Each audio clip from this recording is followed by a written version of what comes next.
First of all, a very Merry Christmas to you all. This year's Christmas present requires a little bit of creativity from you all. By now you'll have unwrapped your presents and found 2 t-shirts and some sheets of paper inside. The paper is transfer paper that can be printed on and then transferred onto your t-shirt so that you can decide what design you have on it.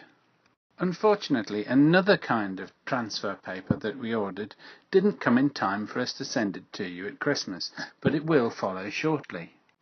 The 2 types of transfer paper are different. Obviously. Number 1 transfers a transparent image onto the t-shirt, so the colour of the t-shirt shows through. Number 2 transfers not only the colours, but a white background onto the t-shirt. This one is especially good for printing on dark coloured t-shirts. We've used transfer paper ourselves in the past and wished to pass on a few tips. Plan your t-shirt well.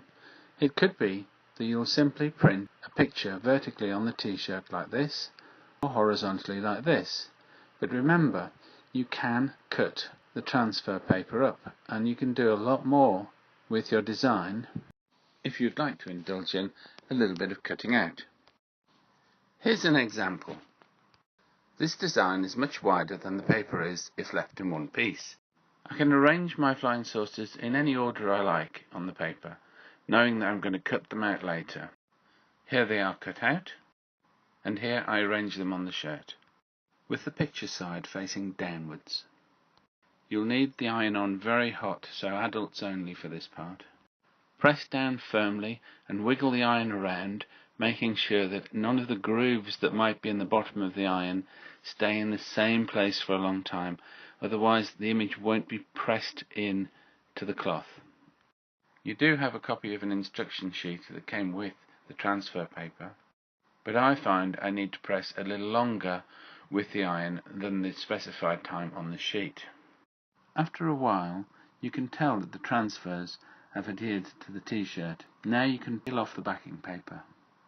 Just a minute, the t-shirt's changed colour. They won't notice.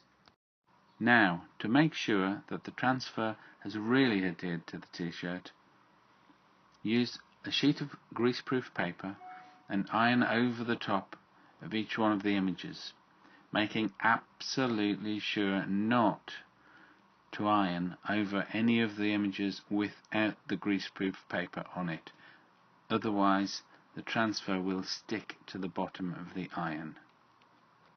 After wearing and then washing the t-shirt, all subsequent times that you iron it, you must iron it inside out. It's not good to iron across the top of one of these transfers. A few final tips. Images need to be mirror image before you print them onto the transfer paper, because when they are on the transfer paper and they go down onto the shirt and they're peeled off, they're going to be mirror image of what is on the paper. So must have things look back to front. Be sure your images are of a high enough resolution. You can print small images on the sleeve of your shirt.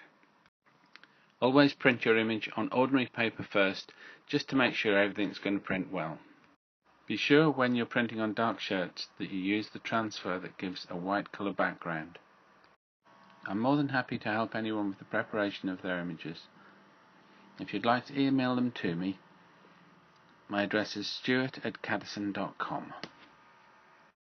We hope you all have fun, and we'd love to see the results.